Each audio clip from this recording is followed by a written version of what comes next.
No my máme aktuálne okolo 610 detí, máme 104 zamestnancov. Čo by možno moje dieťa malo zvládnuť na tento zápis, aby už niečo by asi malo vedieť. Dneska je takou témou sú mobily. Ako to u vás vnímate? Tešili sme sa na ten zimný štadión, ktorý nám bol sľúbený, ale zatiaľ to je projekt, ktorý je nedohľadný. Ešte taká ďalšia téma sú domáce úlohy. Majú si ich deti robiť doma? Nemajú si ich robiť doma? Dnešné deti majú veľa psychických problémov. Ahoj, moje meno je Mariáček, nahrávame reláciu s názvom Sereďan. Dneska tu máme opäť nového hostia a to je Paulína Krivosudská, riaditeľka základnej školy Jána Aloisa Komenského. Ahoj. Ahoj, dobrý deň. Prvá otázka, ktorú dávam každému je, lebo sedíš pod nápisom Sereďan, si Sereďan? Som Sereďanka. No, narodila som sa, teda nie v Seredi, lebo tu nemáme nemocnicu, ale teda vyrastala som a žijem stále v Seredi. Takže si. Takže máš právo tu sedieť. Dobre, poďme sa vrhnúť možno do tej témy rovno. A dneska tu sedíš kvôli tomu, že si teda riaditeľka základnej školy a ideme sa o tom porozprávať, o rôznych vašich akciách a podobne. A začneme hneď takouto témou. Vy ste, ja si to musím máme prečítať, zaviedli kurikulárnu reformu. Povedz nám o tom troška viacej, že prečo ste boli prví, alebo niečo nám o tom skús tak viacej povedať vôbec, čo to je, lebo niektorí diváci asi aj nevedia. Áno, tak naša škola patrí medzi prvých 39 škôl na Slovensku, ktorá pred 3 rokmi vstúpila do kurikulárnej reformy a všetko to, čo sme v škole robili doposiaľ, tak to nabralo úplne iný smer a úplne iný rozmer. Prečo sme sa zaviedli, prečo sme vlastne vstúpili do kurikulárnej reformy? No, je to z toho dôvodu, že už sme na škole robili nejaké zmeny, už sme skúsenosti so zmenami mali, ktoré vychádzali z covidu, vychádzali aj z toho, že ja som vstúpila do tej školy ako nová riaditeľka, pretože ja som na tej škole neučila. Kurikulárna reforma vlastne reflektuje na požiadavky doby, ktoré žijeme, pretože tá doba sa úplne mení, je iná, menia sa žiaci, mení sa generácia detí, ktorá sa v škole nachádza. Takže je potrebné vlastne na to reagovať, meniť obsah vzdelávania, formu vzdelávania, všetko, čo s tým súvisí. Lebo ja vždycky tomu idem, že my sme sa zle učili, alebo čo, ako my tá iná generácia, alebo iné vekové kategórie sa zle učili, teraz to treba zmeniť. Prečo to treba zmeniť? Ale neučili sme sa zle, učili sme sa v súvislosti s dobou, ktorou sme žili. Napríklad my, keď sme chodili do školy, aspoň teda ja, tak neboli mobily, nebola taká dostupnosť informácie, ako je teraz. Príchodom internetu, príchodom vlastne iných technológií sa ten svet mení, mení sa prístup k informáciám a práve to všetko má dopad na spôsob vzdelávania. A teda aj tie deti dnešné sú iné, tým, že trávia veľa času na internete, ich pozornosť je trošku iná ako tá, ktorú sme vlastne zažívali my v školách, takže všetko je treba zohľadniť a pristúpiť k tomu v škole trošku inak. Že sa mi tiskne taká otázka stále, v čom je to iné tá reforma, alebo čo iné, čo nám prinesie tým deťom? Medzi princípy kurikulárnej reformy patrí to, že je vlastne orientovaná viac na žiaka, a že žiak sa dostáva do centra pozornosti a jeho aktívne učenie, aby vlastne on bol ten, ktorý rieši tie problémové úlohy, či už sám, individuálne alebo v skupinách. Potom je tam vlastne ďalší pilier gramotnosti, čo znamená, že učitelia dokážu viac prepájať vzdelávacie predmety. To znamená, alebo vzdelávacie oblasti, že keď si to predstavíme, že my sme sa voľakedy učili zvlášť slovenčinu, potom sme mali matematiku alebo výtvarnú výchovu alebo prírodovedu. Dnes deti môžu mať reálne jeden blok, kde sa učia slovenčinu, učia sa matematiku, výtvarnú a bez toho, aby zazvonilo, napríklad, že idú v kuse, bez toho, aby im pani učiteľka povedala, že teraz je matematika, alebo teraz je nejaký iný predmet, že tie témy vlastne prelíňajú to, čo sa naučili na jednom predmete, sa učia aj na tých ostatných predmetoch. Vstupujú tam takisto dôležité faktory, ktoré sa týkajú bezpečnosti na školách a to, ako vlastne sa deti na škole cítia, že napríklad emocionálnu stránku, my keď sme chodili do školy, sme neriešili, teraz vlastne je to niečo, čo sa vlastne na školách, s čím sa zaoberáme, máme na to vypracované učebné osnovy. Takisto je pre nás dôležitý charakter a nielen fyzické zdravie, ale aj psychické zdravie detí. Mení sa hodnotenie, takže tých zmien je naozaj veľmi veľa. Už to máte zavedené 3 roky. Tak vidíte už tam na tej škole nejaké výsledky, alebo má to teda význam? Určite to význam má. O výsledkoch nemôžeme ešte hovoriť. Výsledky budeme vidieť, až keď vlastne títo žiaci skončia základnú školu, takže to ešte nejaký čas pred sebou máme. Ale pani učiteľky, ktoré učia v 1., 2. a v 3. ročníku, učia týmto iným spôsobom, tak oni vidia, že tie deti to viac baví aj učiteľov a preto je to vlastne o to škole radostnejšie. A my hovoríme, že vlastne my ten obsah vzdelávania meníme od 1. ročníka, ale snažíme sa spôsob vzdelávania meniť aj v tých vyšších ročníkoch, aby aj tí žiaci, ktorí už sú teraz aktuálne v škole, oni nezažijú tú reálnu reformu, tak pocítili, že tá škola sa mení.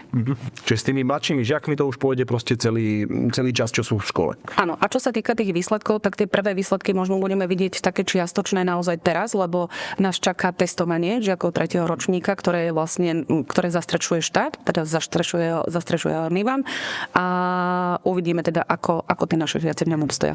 A vy ste do toho išli ako dobrovoľne, teda tak ako prvá škola, dneska to už je povinné? Áno, my sme vstupovali dobrovoľne to bolo doposiaľ, ale v septembri 26 to je povinné pre všetky školy, ktoré dosiaľ do reformy nevstúpili. Preto teraz možno vidím na internete, že k vám navštevujú rôzne iní pedagógovia, vašu školu navštevujú a chodia sa na toto pozerať? Chodia sa pozerať. Tým, keď sme vstúpili do reformy, tak sme sa otvorili ostatným školám, začali sme viac spolupracovať s inými školami a teda navštevujú našu školu učitelia z iných škôl, ale samozrejme, že aj naši učitelia sa chodia pozerať na iné školy. Dneska sa hovorí, že tie deti sa majú viacej sami premýšľať, než memorovať tie informácie alebo tieto vzdelanie. Možno to súvisí tiež s týmto nejako, ako s tou reformou, alebo to je proste taký fakt, alebo... Súvisí to reformou. S reformou je to jeden z pilierov reformy. Samozrejme na vedomostiach treba stavať, tie vedomosti sú dôležité, ale ten spôsob, ako vlastne sa tie žiaci učia, tak ten je odlišný, pretože už som hovorila teda o tom prepájaní medzi predmetmi, ale je dôležité prepájať vedomosti s reálnym životom, pretože ten reálny život je pre deti veľmi blízky a keď to oni poznajú z toho reálneho života, tak to vlastne vedia viacej uchopiť v tom vyučovaní, viacej ich to baví, vedia prepojiť si to, čo sa naučili, zamýšľajú sa nad tým, učia sa pracovať v skupinách, učia sa flexibilne reagovať teda na tie skupiny, na tie úlohy a to všetko sú potrebné informácie pre dnešný svet, pretože tie izolované fakty, tých máme teda pojmy vedomostí naozaj žijeme v takom svete, že je strašne veľa a potrebujeme deti naučiť iné zručnosti. Prejdeme na ďalšiu tému a to je budete mať deň otvorených dverí. Pre rodičov je to možno tiež dôležitá nejaká akcia, rozhodujú sa, kam dajú svoje dieťa, chcú prísť pozrieť. O čom je táto akcia, čo im poukazujete, kedy to máte? Nás čaká deň otvorených dverí 30. marca. Začína o 2:30, bude do 6, teda podľa toho, ako bude záujem zo strany rodičov. Ale tejto akcii väčšinou predchádza to, že deti z materských škôl navštívia spolu s pani učiteľkami našu školu. Dokážu sa tam žiť do role žiaka, pretože pani učiteľky im venuje nejaké hodiny, sú to individuálne hodiny, nestretávajú sa teda počas jednej hodiny s deťmi, napríklad s prvákmi, pretože v tej triede by ich bolo veľmi veľa, ale vyskúšajú si túto rolu žiaka, pozrú si školu a keď prídu s rodičmi na deň otvorených dverí, tak prichádzajú už do takého prostredia, ktoré trošku poznajú a s ktorým sa už teda zoznámili. Rodičov na dni otvorených dverí čaká individuálna prehliadka školy, rozhovory s učiteľmi, pretože nesprevádzajú žiaci, sprevádzajú učitelia, vedia sa opýtať na čokoľvek, čo potrebujú. V minulosti my sme sa zameriavali viac na tých predškolákov a vlastne robili sme rôzne akcie, že sme dávali raz za mesiac, raz za týždeň predškolákov do školy, ale zistili sme, že škôlky akože už rovno ste ich ťahali. Áno, že teda k nám prichádzali, ale zistili sme, že je to niečo, čo odoberá energiu aj čas našim učiteľom, ktorí by mohli venovať vlastne našim žiakom. A preto sme sa vlastne rozhodli tú väčšiu pozornosť venovať našim žiakom, ale samozrejme, že nevynechávame tieto akcie pre predškolákov a pre rodičov budúcich prvákov. Ale musím potvrdiť, lebo moja dcéra viem, že do školy bola párkrát ešte u vás takto a naozaj potom sme tam došli na deň otvorených dverí a už nás brala, že poďte sem, tu je toto a že malo taký efekt na ňu, taký pozitívny, ako bolo to fajn možno. Áno, aj v týchto dňoch sú škôlkári v škole. Takže prebieha to stále, len záleží akej intenzite. V vyššej forme. Na toto hneď potom nadväzuje, možno sa mi tisne taká otázka o zápise prvákov. Teda som rodič, vybral som si napríklad vašu školu a chcem ísť na zápis s tým dieťaťom. Ako toto prebieha? Čo by možno moje dieťa malo zvládnuť na tento zápis, aby už niečo by asi malo vedieť? No súčasné deti sú na zápis do školy o mnoho lepšie pripravené, ako to bolo v minulosti, pretože je povinná predškolská príprava, teda deti musia povinne chodiť do materskej školy.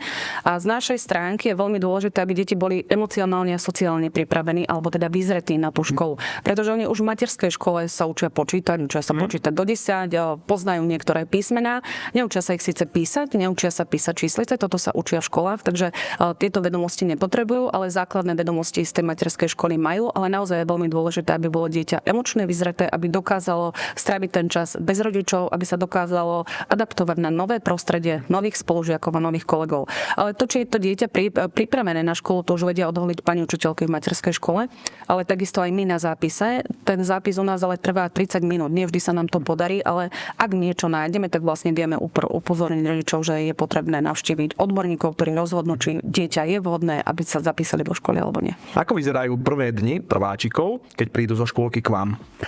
Ten prechod, je to vlastne prechodné obdobie, my ho nazývame adaptačné obdobie, kedy vlastne dieťa zažíva zmenu, naozaj opustí taký známy kolektív v materskej škole, príde do úplne nového kolektívu, zvyká si na novú pani učiteľku, takže to adaptačné obdobie je nastavené veľmi individuálne podľa toho, ako si tá ktorá trieda vyžaduje. Znamená to asi toľko, že žiaci majú skrátené hodiny, nezačínajú plným rozvrhom, teda majú menej hodín. Tá práca s nimi je úplne taká pozvolnejšia, pretože pani učiteľka vie, že oni nevydržia v tej lavici sedieť celý deň ako tie staršie deti. Tie úlohy, ktoré dostávajú, sú takisto tomu prispôsobené. V školskom klube sa to vlastne tiež prepája. My nemáme lehátka, aby si deti oddychli, ale vlastne máme tam nejaké podsedáky alebo niečo, kde deti vedia zrelaxovať alebo na školských chodbách.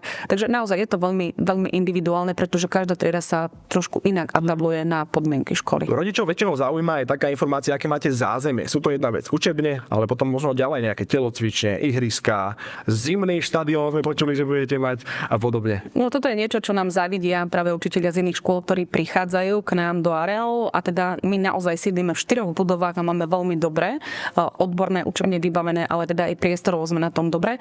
Tá stará klasická komenského škola, my uvoláme, že to je naša budova A, tak v nej sa vzdelávajú vlastne deti 1. až 5. ročníka, potom máme budovu, ktorá je bývalej Hviezdoslavej školy, je to v našom areáli, tam sa vzdelávajú žiaci 6. až 9. ročníka, takže sme úplne v súlade s reformou kurikulárnou, pretože áno, v kurikulárnej reforme je 1. stupeň, 1. až 5. ročník, ale doposiaľ to tak nebolo. 1. stupeň končil 4. ročníkom, takže my naozaj sme aj v tomto smere už pripravení na kurikulárnu reformu. A okrem toho teda máme samostatnú budovu, ktorej je jedna z 3 telocviční, máme samostatnú budovu školského klubu detí. A čo sa týka odborných učební, máme ich naozaj veľmi veľa, pretože si myslíme, že vzdelávať sa v odborných učební je niečo, čo tie deti motivuje k vzdelávaniu a má to dopad teda aj na kvalitu, celkovú kvalitu vzdelávania. Máme napríklad fyzikálnu učebňu, chemické laboratórium, 2 učebne zamerané na prírodovedné vzdelávanie. Máme hudobnú učebňu, kde je klavír, kde sú reálne bubny a teda hudobné nástroje. A v tomto školskom roku sme otvorili výtvarný ateliér, čomu sa teda veľmi tešíme. Je to miestnosť, kde žiaci si nenosia pomôcky, pretože to bol problém u tých starších detí, že sa im nechcelo kresliť alebo pracovať, tak nemali pomôcky. Tu máme vzdialené pomôcky a okrem toho tam máme keramickú pec. To znamená, že oni pracujú s hlinou, vypalujú v keramickej peci a robia rôzne výrobky. No, tým, že my máme na škole dosť detí so špeciálnymi výchovno-vzdelávacími potrebami a máme veľký podporný tím, tak máme 5 učební, ktoré sú zamerané na individuálnu prácu s deťmi alebo prácu s deťmi v malých skupinách. Máme knižnicu, máme jazykové učebne a počítačové. To je taký štandard, ktoré má každá škola, pretože vlastne tieto deti sa musia na tieto predmety deliť. Takže to je niečo, čo neberieme ako náš bonus, ale takisto ešte máme dielne dobre vybavené 2 dielne, pretože aj na tento predmet sa deti delia. Náš areál tiež je veľký, máme multifunkčné ihrisko, máme zrekonštruovanú atletickú dráhu, máme veľa spevnených plôch, kde sa deti vlastne počas prestávok, ale pobytu v školskom klube deti môžu hrať. Máme preliesky, máme jazierko, máme tam relaxačnú zónu, máme toho dosť veľa. Chýba nám bazén a keď vlastne sa pýtam deti, že čo by sme chceli a čo by sme mali zmeniť, takže chcú bazén, ale to je niečo, to je také nereálne, že je to dosť finančne nákladné a tým, že iná škola v Seredi bazén má, my ho využívame, takže nie je potrebné, aby sme ho mali aj my. Tešili sme sa na ten zimný štadión, ktorý nám bol sľúbený, ale zatiaľ to je projekt, ktorý je nedohľadný. A vynechala si možno takú vec a vynechala, my keď sme boli u vás na zápise alebo niečo, tak sme videli, že ste rozdávali výrobky, že máte 3D tlačiareň, aj tu tam používate? No máme niekoľko 3D tlačiarní a teraz vlastne kupujeme takú úplne novú, takú, čo to už zachytáva kamera, aby tie výrobky išli rýchlejšie, kde vlastne deti vedia nájsť a navrhnúť teda, čo ideme tlačiť. Je to niečo, čo deti baví, čo tiež nestojí tak veľa peňazí, ak sa chceme prezentovať a teda rozdávať tieto darčeky a vznikajú na tom zaujímavé veci. Jedna vec, čo keď som ja chodil ešte na Komensku a už tam teraz není, sú vonkajšie skleníky a také akože záhradky tam boli a tam sme museli povinne pracovať. Také tam už nemáte, že? Skleníky už nemáme, ale máme parniska, ktoré sme vlastne minulý rok sme mali taký projekt, ktorý bol zameraný na ekológiu a vlastne vysadili sme také vyvýšené, teda urobili sme vyvýšené záhony, robili ich deti na technike, že najprv spravili záhony, potom ich maľovali, potom ich osadzali a potom tam vlastne sadili rastliny, takže teraz sa blíži jar a znovu nás čaká, že do týchto zásad záhonov niečo vysadíme. Vysadili sme aj nejaké nové stromy, nejaké figy, také, ktoré rýchlo rastú, ale tým, že ten náš areál je sprístupnený, tak sa nám dosť ťažko to tam udržiava, pretože naozaj verejnosť to tam zničí popoludní, tie veci, ktoré sa staráme. Možno ďalšiu otázku, čo ma zaujíma, sú nejaké mimoškolské aktivity, krúžky, toto asi tiež ponúkate a teda by ma zaujímalo, aké druhy a podobne. Na začiatku školského roka vždy pripravujeme nejakú ponuku pre krúžky. Robíme to my ako škola, robí to naše centrum voľného času, alebo teda spolupracujeme s externými partnermi. Čo sa týka školy, škola poskytuje tieto krúžky zadarmo. V centre sa platí, ale platí sa podľa toho, či je dieťa Sredianom, alebo teda býva v nejakej inej obci a externí partneri si za svoje služby vlastne pýtajú peniaze, tam to rodičia platia. Máme rôzne športové krúžky, umelecké krúžky, vzdelávacie krúžky. Sú to krúžky podľa toho, na čo majú kolegovia vlastne nejakú aprobáciu alebo k čomu inklinujú. Napríklad ponúkame aj krúžky vajny a ponúkame zdravotnícky krúžok, pretože na škole máme aj školskú zdravotnú sestru a ponúkame z krúžky spoločenských hier, ale čo sa reálne otvorí, tak to závisí od toho, o čo deti majú záujem. Počet záujemcov. Áno, že ak sa vám na krúžok prihlásia 3 deti, tak nemá zmysel tento krúžok otvárať. Ale z Centre voľného času spolupracujeme s klubmi sredskými alebo teda športovými. Áno, to znamená, že z Lokomotívou ako basketbalistov máme pod sebou futbalistov, Lidens u nás tancuje, alebo sú to bojové umenia. Takže naozaj tá ponuka je rôzna z externých partnerov, Gymnatlon, ktorý vlastne u nás trénuje, a teda naše deti majú možnosť ho navštevovať, alebo je to krúžok vedy, alebo teda jazykov, kde sa tiež musia tie deti nazbierať, aby teda mohli byť krúžky otvorené. Ale čo sa týka celkovo krúžkov, tak musím povedať, že tie mladšie deti krúžky navštevujú intenzívnejšie a chodia tam viac do tých krúžkov ako deti, ktoré sú na druhom stupni. Že tam už ten záujem tak klesá. Iné koničky ako? Alebo... Áno, majú iné kloničky, ale napriek tomu fungujú aj oni na krúžkoch. Mňa zaujal jeden krúžok u vás a pritom bol aj najviac vybukovaný a to bolo Lego stavanie alebo také niečo, že? Máte to, že? Áno, máme Lego krúžok, máme dokonca dva krúžky Lega, lebo naozaj o to záujem. Nemáme Lego technik, je to vlastne zamerané na stavanie Lega, nie je to prepojené nejak s informatikou, ako tie Lego technické krúžky, ale napriek tomu to deti baví a radi navštevujú toto Lego. Na vašej škole som si všimol, že už od prvého ročníka sa detičky učia cudzí jazyk, neviem, či v angličtine alebo iné, aj to nám povieš.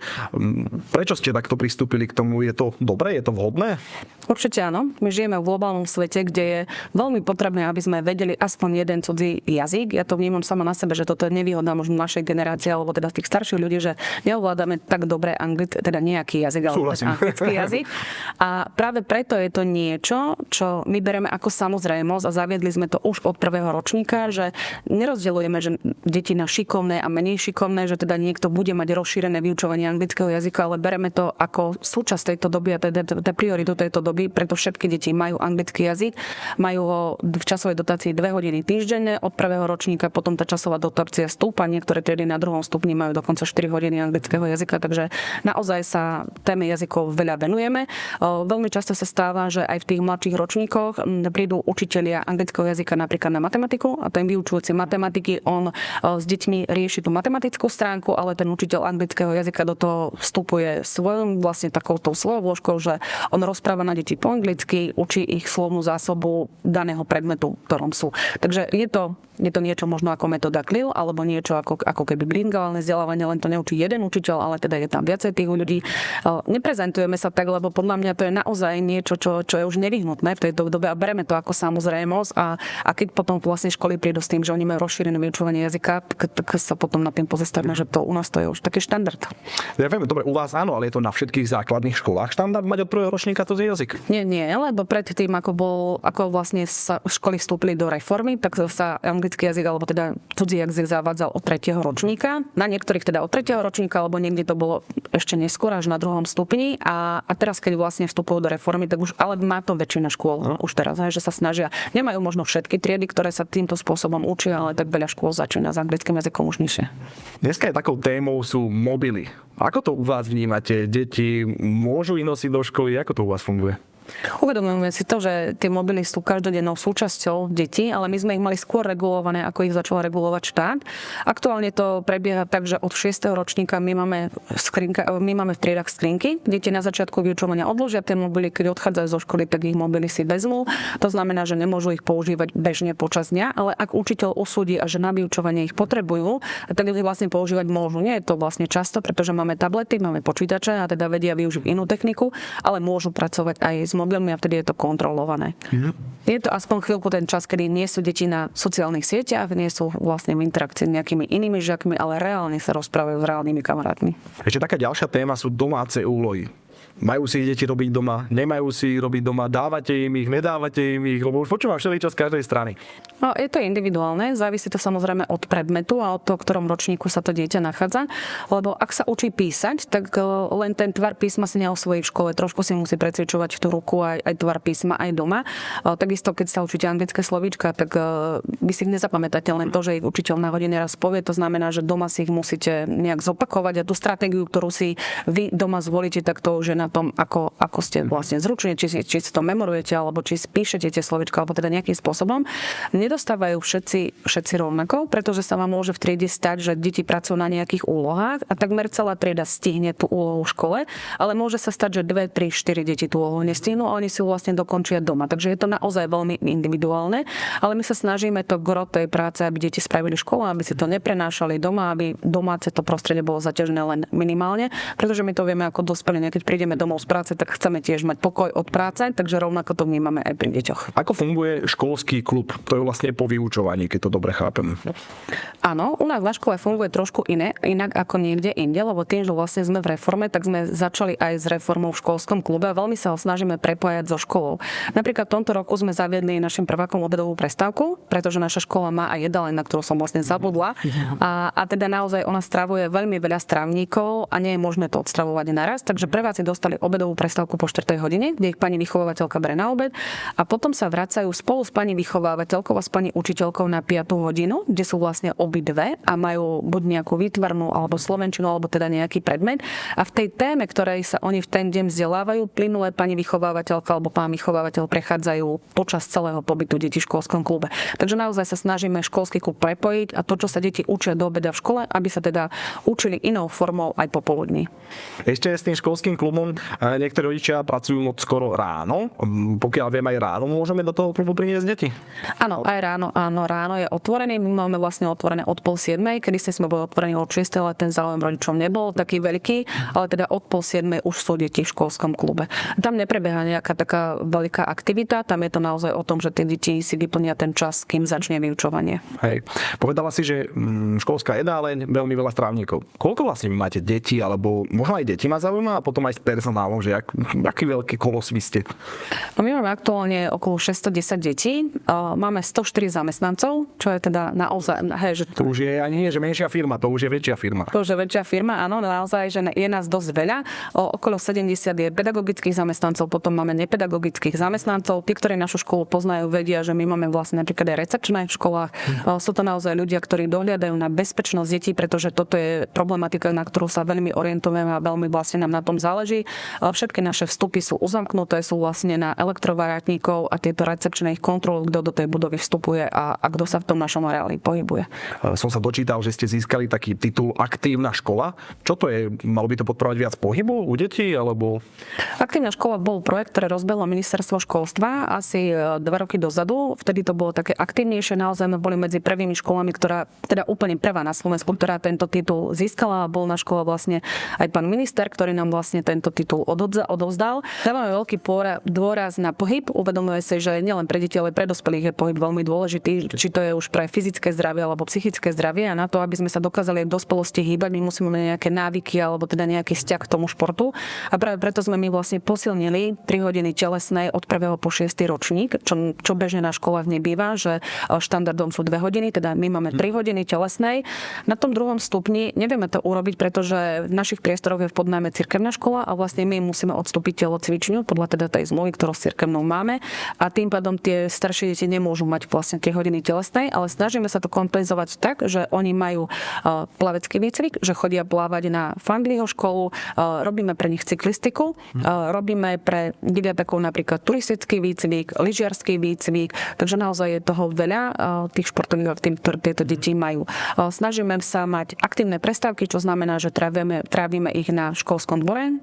Chvíľku trvalo, kým si deti navykli, že každú veľkú prestávku musia ísť na školský dvor, že naozaj len keď prší nejdeme, ale dnes sa už na to tešia. Pri našich chodoch uvidíte také boxy, ktoré sú plné lôb a tenisových raket a nejakých švíhadiel lietajúcich tanierov, ktoré vlastne využívajú na tých veľkých prestávkach. Piatky na prvom stupni máme tanečné prestávky, čo znamená, že hrá nám hudba a deti tancujú. Niekedy to pretancovali pani učiteľky, dnes už tancujú aj samé deti a vlastne sa zabávajú tí, ktorí chcú. Jeden z ďalších projektov, o ktorom som počul, že rozvíjate u detí aj finančnú gramotnosť. Ako to robíte? No jednak tým spôsobom, že sme zapojení v projekte Thinkve, čo znamená, že na začiatku školského roka sa počas vyučovania detí otestujú, aké sú ich znalosti vo finančnej gramotnosti a na základe toho vyučujúci v danom ročníku vie zistiť, že kde treba trošku pridať, alebo teda kde teda nie je potrebné pridať a o rok sa znova otestujú a uvidíme, že či vlastne ten pokrok nastal alebo nie. To je to, čo súvisí s projektom Thinkve. Okrem toho máme napríklad tematické dni finančnej gramotnosti, ktoré sú naozaj zamerané na to, aby deti vedeli pracovať s financiami. Finančná gramotnosť je prierezová gramotnosť, ktorá je už zakomponovaná v učebných osnovách rôznych predmetov, takže sa s ňou stretávajú aj na iných predmetoch, ako napríklad len na matematike a riešia to, aby vedeli. Čo konkrétne ma zaujímalo, možno, že troška, že čo sa ich tam pýtate, alebo je to prvá otázka skôr od jakého ročníka, že či už od mala, alebo od nejakého? Od mala. Nie, v tom Thinkve sú zapojení vlastne od mala, to znamená, že oni od mala vedia, že nejaké peniaze existujú, pretože v reálnom svete tie peniaze používajú a oni si ich vedia veľmi dobre spočítať. Toto už oni poznajú, ale potom napríklad, keď sme mali počas tohto mesiaca bol vlastne deň, ktorý bol zameraný na finančnú gramotnosť, tak tam sme si pozvali vlastne kolegov z jednej spoločnosti, ktorí s nimi hrali hru, kde vlastne oni mali nejaké fiktívne firmy, mali niečo nakupovať, niečo predávať. Iné deti si vlastne robili svoje výrobky a tie sa snažili predávať, museli si spraviť reklamu, museli na tomu spraviť cenu, takže naozaj to bolo o tom obchode, o tom, aby si uvedomili, že keď si zoberú úver, ako to vlastne, aký to má dopad na rozpočet financií, ako zostaviť finančný rozpočet. To je všetko, čo sa dostáva do učebných nosôb nového kurikula. Ale naša pozornosť je zameraná len teda na učiteľov, ale zameriame sa aj na rodičov. My sme mali tento rok 3. konferenciu pre rodičov.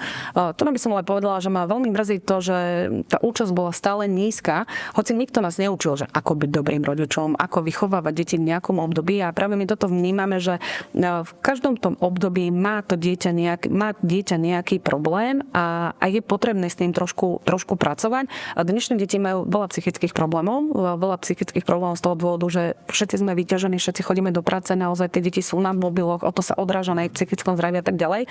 Takže sme priniesli veľmi zaujímavé témy, mali sme lektorov, ktorí boli naprieč Slovenskom uznávaní a napriek tomu sme mali málo tých rodičov. Ja dúfam, že sa to zmení, pretože po zasadnutí rady rodičov, kde teda rodičia rozprávali o tom, ako tá konferencia vyzerala a ako naozaj bola, aká bola prínosná a nás prosili, že aby sme neskončili s tým a vydržali a pokračovali ďalej, tak dúfam, že na budúci rok už bude tých rodičov viac. Prečo by si rodičia a deti mali vybrať práve vašu školu?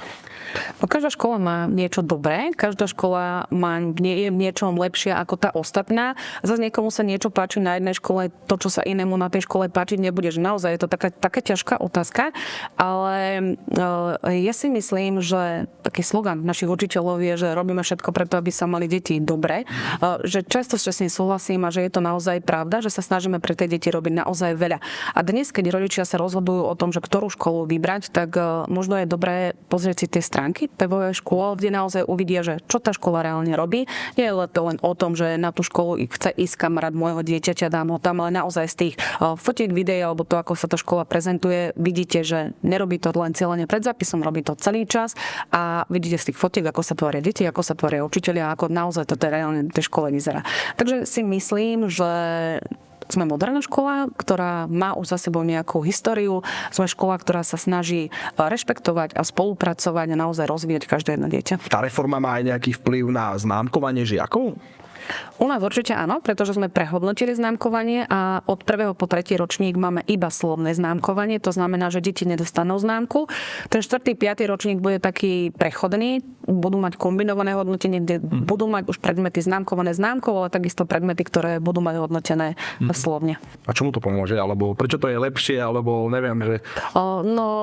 Veľa odborníkov vlastne zastáva názor, že toto slovné hodnotenie je pre deti motivujúcejšie a veľa krajín je takých, ktoré vlastne známky nemajú. Pre nás ako Slovákov je to také zvláštne, lebo my všetci sme vyrastli vlastne v kultúre, kde sme známky dostali, že za nás tie známky viac očakávajú rodičia ako tie deti. Tie deti, keď známky nemajú, tak oni ich neočakávajú, alebo teda na nich tak nelipnú, ale viac ich to motivuje, ak im viete povedať konkrétne, že tu na je niečo, kde potrebuješ ešte napredovať, v tomto si sa pomýlil, alebo v tomto ešte potrebuješ trošku pridať, ale v tomto si vážne dobrý. V závere veľmi pekne ďakujem za tento výživný rozhovor, bol to nabité plné informácií, veľmi pekne ďakujem, že si prijala toto pozvanie a porozprávala si nám o vašej škole. Ďakujem a ja ďakujem za pozvanie, pekný deň ešte. Tak, toto bol ďalší host, na budúce tu bude si niekto zase nový, tak následujte. Ahoj.